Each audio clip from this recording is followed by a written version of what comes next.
show me your track record and then tell me about things that went wrong and how you fixed it. And if nothing has ever gone wrong, are they even telling you the truth?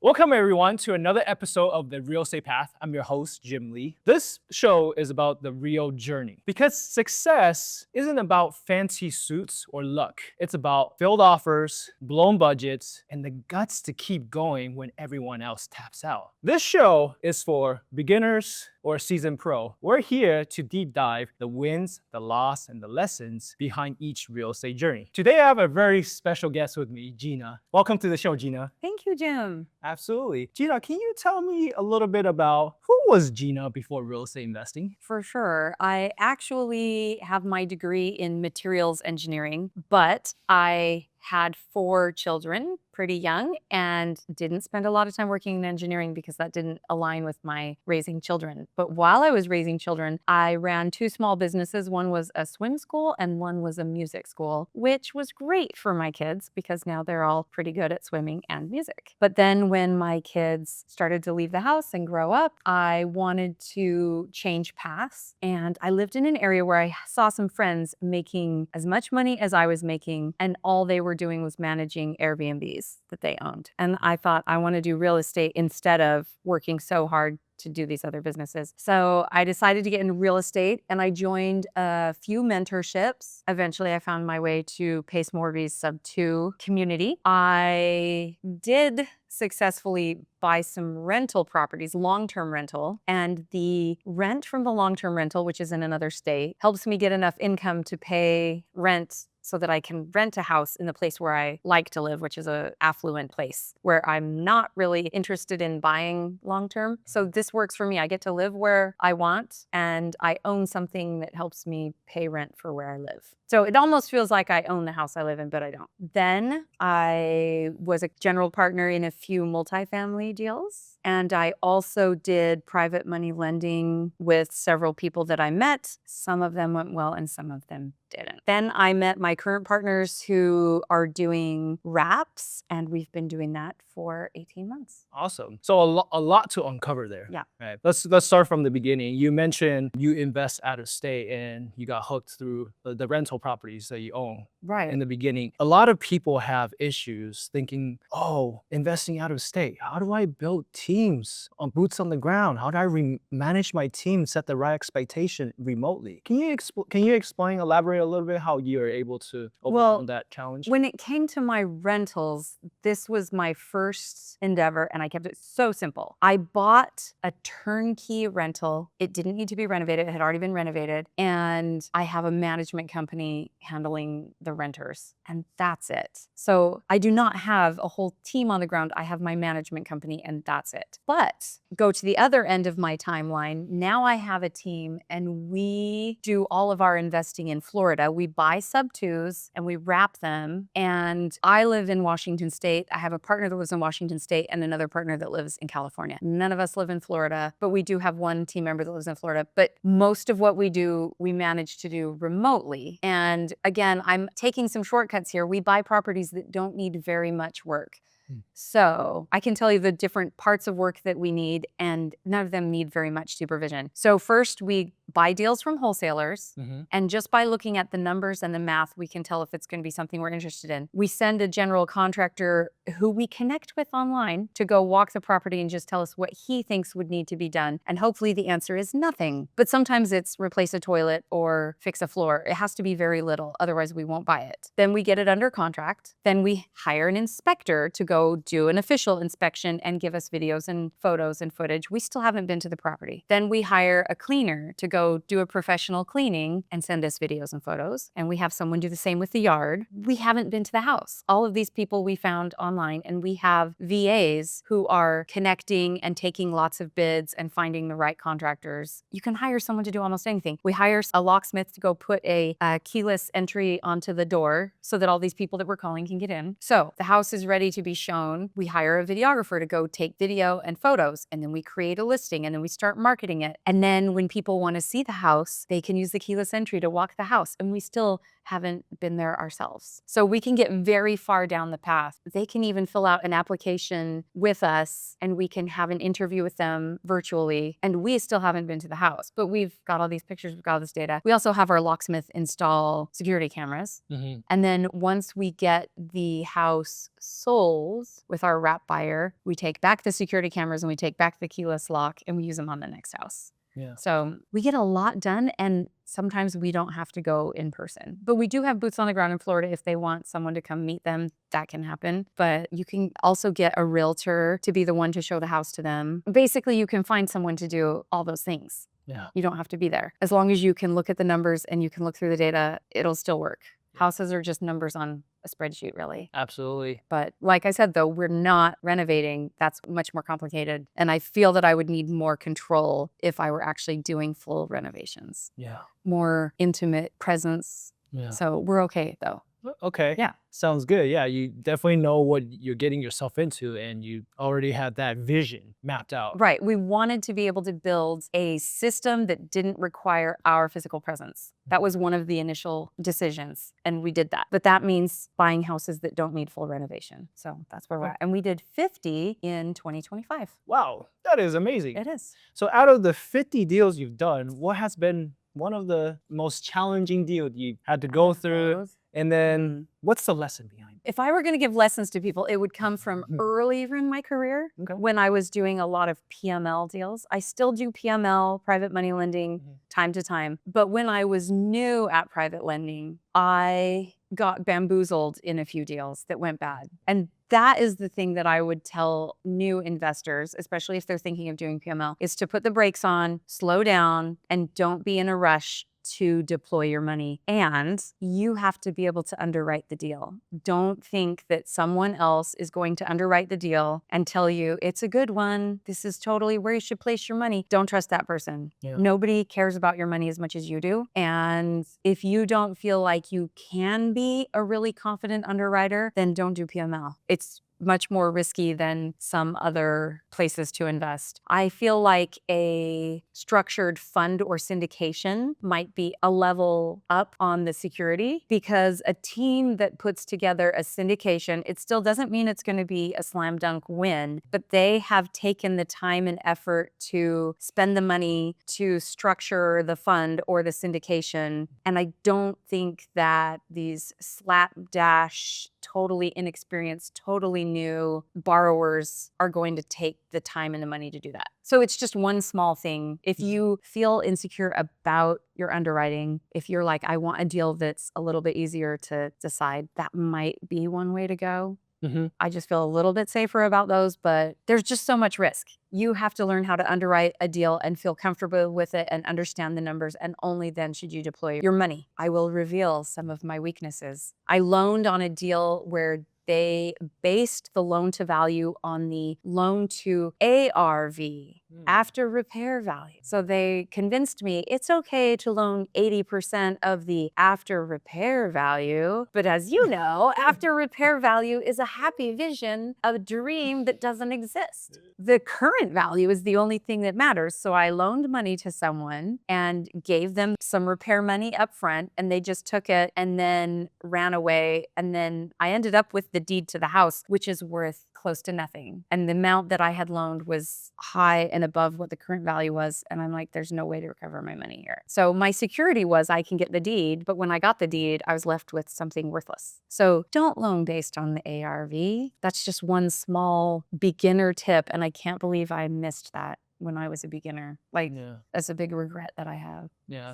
So you made that mistake early on in your investing career. Are you still doing PML at this From point? time to time. From time to time. Okay. Strangely, I keep finding new mistakes to make, it would seem. I also did a loan. Well, it wasn't exactly a loan. There was a partnership, and we were in a operating agreement with several people. So we were active partners in an operating agreement, but the operating agreement wasn't written well. So the manager, who was the general contractor, had 100% control of everything. And it was very hard for all of the rest of us to take any control.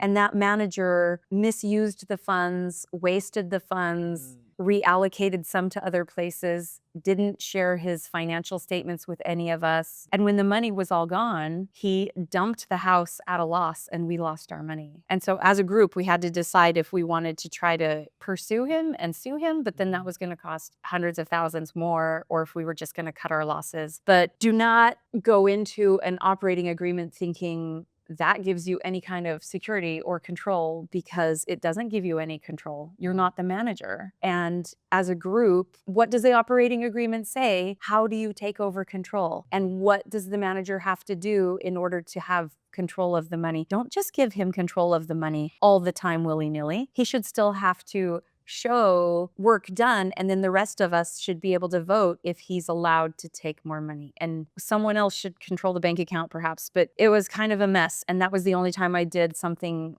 like that. But there are several people who think that if you are in the operating agreement, you share ownership, that doesn't mean you have control. Right. It doesn't give you any protection from them wasting the money and then dumping the house. Yeah. So Yeah. wow. Thanks for sharing. Appreciate I know. it. So there's my advice. Just don't be like me when I was a beginner. Yeah, lots of nuggets and lessons I know. to be learned. Earlier you mentioned you also got into real estate syndication. Mhm. So in my path, I started investing in condo, single family, and then 7 years later, I jumped into multifamily syndication, right? And people always wonder, how did you jump from one condo to 200 units in span of 7 years? Well, I did do a lot of networking, education, and a lot of things. So my question to you is, how did you go from sub to turnkey properties to doing big syndication deals? It's all about community and it's all about networking. So I was able to get into some Zoom calls that met regularly that had multifamily operators, and we would talk and discuss. And when somebody was putting together a team, I put forth and said, I can be on your team, I can help with certain things. And we formed teams. And so finding someone who's putting together a team is the way. And then I would say I do not want to be on a team where all of us were brand new. In these cases, both of the two that I've been on, the operators had previous experience. So I felt good about joining a team where I was not the expert because I was the newbie. You can't have all of you be newbies. It's nice to have someone there who's an expert. Yeah. So tell me more about that. How do you do your due diligence? Because I think when it comes to finding the right partner, it's, you have to really understand how this person is going to react during a downturn. And, you just don't know what you don't know. Well, that is part of it. You said, how would they react during a downturn? So finding someone who's been doing several deals over several years and has a track record. And you can ask them how it went through different market conditions. And then also a question that I like to ask is, tell me about a time when something went wrong and how did you handle it? So one of the operators that I work with had a multifamily project that went badly and he owned up to it. So he was the key principal. And then he was supervising a team that had sourced the deal and was doing the property management on the deal. And so the property management should be, or the project management should be checking in with the actual property manager and making sure everything was going on. And then the key principal should be checking in on the whole team to make sure everything's going well. And he, after the project closed, he kind of spaced out and went and did other things and wasn't babysitting them. And then came back months later only to find that the vacancy rates had just been climbing and climbing and climbing. And he said, whoa, whoa, whoa, whoa, what is going on here? Everybody had a point the finger down trickle effect. And yeah, the project managers are saying the property managers didn't take care of it. And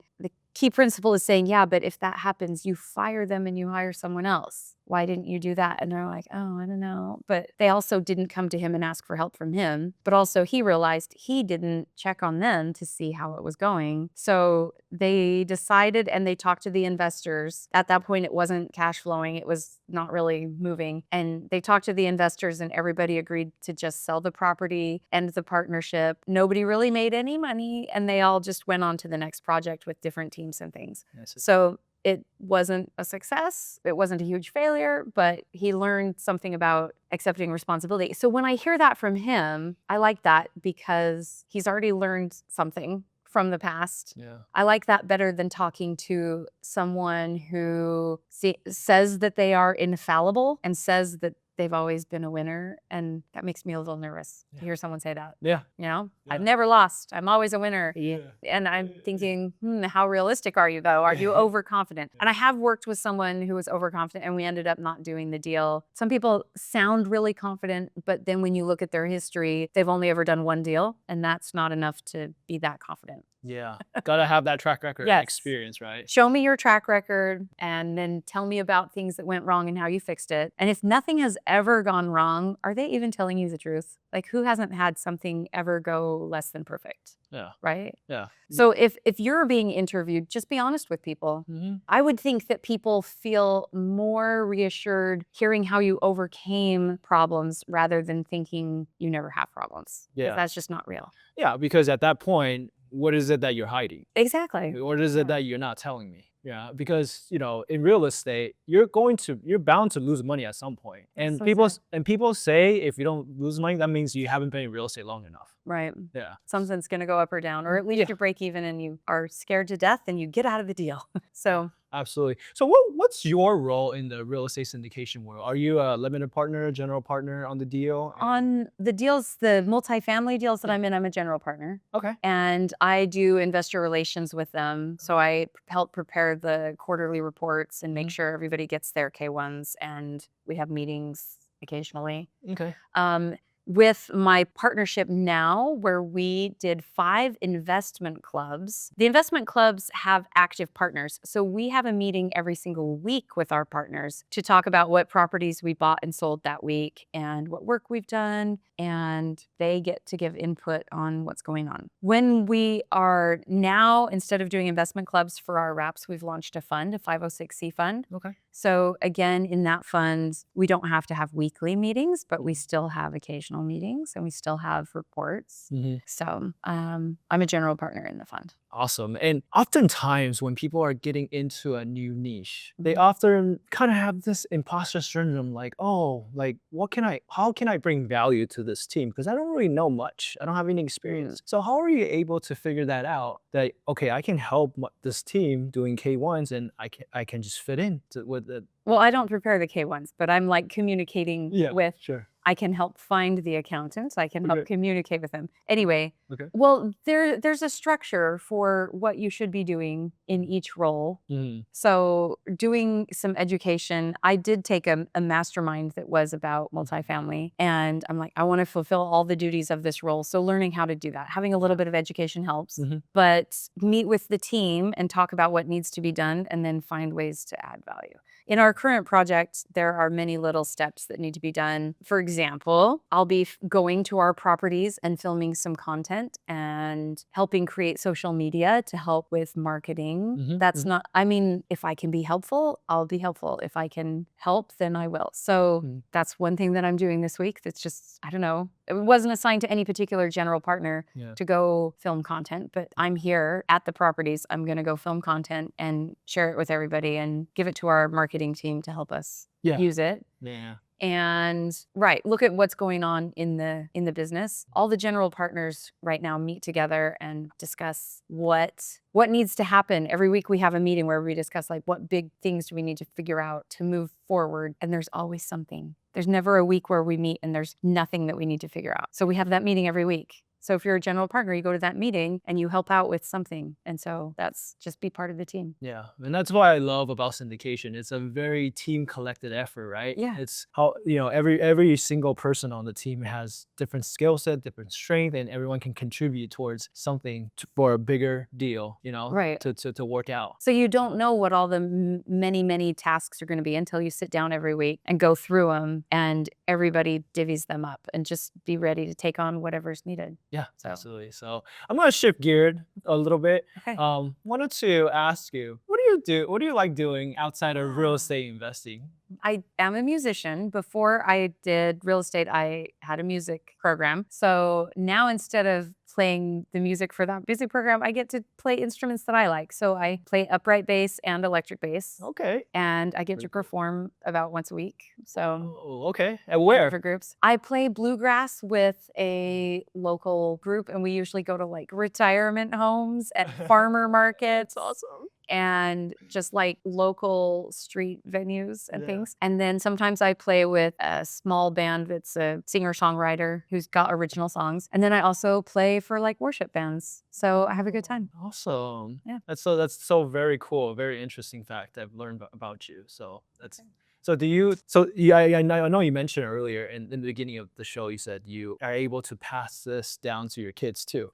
Do you see how your kids are growing up with being a musician, being Oh, yeah. yeah. Well, none of them, that's not a career path for them, but I feel like all of their lives are enhanced by enjoying music. And anytime they want to learn an instrument or a song, it's available to them that they can do that skill. Yeah. So I never intended for them to become professional musicians, and they don't have to, but I'm like, here's something that makes life a little enhanced for them. And playing music is a very good way to take a break from work. If you're a high achieving, high working person, when you take a break, I love Jim Quick, and he talks about these things. Do not take a break and do something that gives you free dopamine. So like scrolling and watching reels, do not do that during your break. Do something that is physical and uses both sides of your body, and do something that gives pleasure, but you have to like work a little for the dopamine, like going for a walk or playing a musical instrument or juggling that uses both sides of your body. And it's a little bit entertaining, but it also takes a little bit of work. So it doesn't flood your dopamine, because if that happens, then you won't be motivated to go back to work. But if you do something that's a different track, it gives you a break, it doesn't flood you with dopamine, you feel rested, and then you can go back to your original track and you'll feel excited to go back to work and get back to the task. Yeah. And then you'll realize that the task and achieving it gives you that dopamine and the sense of completion. So anyway, having music as a skill is a tool to help you be more productive at work. Use that as your break. Go play piano for 10 minutes. Thank you for sharing that nugget. I love it. Whenever I get stressed out from work, get overwhelmed, I pop my AirPods in, go out for a walk, and I just embrace the music, and it really calms me down as I'm going through emotion and help me decompress a little bit. Yeah. And then after 15 minutes, I'm getting right back into it. So And you're excited to go back to work. yeah. Okay, good. Yeah, exactly. So is there anything else that we haven't talked about that you'd like to share with our audience? Well, I did mention that we have a 506c fund, and everyone is invited. 506c means that we can advertise. Yep. So our fund buys sub-2 and wraps them in the state of Florida. Each property cash flows $800, $900. And if our entry fee is maybe $50,000 for everything from purchase to stabilization, then we get a down payment of usually $20,000. So our all-in cost is like $30,000, and it's cash flowing $900 a month. And we do that over and over and over. So our average annual return is about 20%. And I invite you to come participate with us. You can be one of our investors. This is our Fund 1, and we plan to buy maybe 300 properties. So we're hoping to pick up the pace. We bought 50 in 1 year. We would love to double it or even more this year. Amazing. Keep up the good work. Be sure to check her out. And how can people find out more information? Well, let's do my email address. I have my email address for our company Easy Dwell is Gina, Gina, at easydwell.com, EASY dwell.com. And my more personal email address, if you want to send me deals or invite me to JV with you on something else, is Gina, yes, at gmail.com. Get it? This is Gina, yes. Yeah. This is Gina, yes. That's awesome. Right. You can email me at either one of those emails, and our website is easydwell.com. Awesome. So we'll post it in the link below. So make sure to copy and paste and send her deals, or if you're interested, come and be in our fund. Especially if you have self-directed IRA money, this is a great place to park it for 5 years and earn a 20% return. And we have 50 properties to show you all the underwriting on, to show that we have that track record I was talking about. And we have the weekly meetings you can come to hear about all the stories that I was talking about. You should, vet your operators. So we're ready to do that with you. Awesome. Well, that concludes another episode of The Real Estate Path. If you got lots of value from our guest speaker today, hit that subscribe button and share it with a friend who's also chasing their real estate dream. Most importantly, take what you learn and apply it. Take massive action, because that solves all problems. And we'll catch you in the next episode of The Real Estate Path. Take care.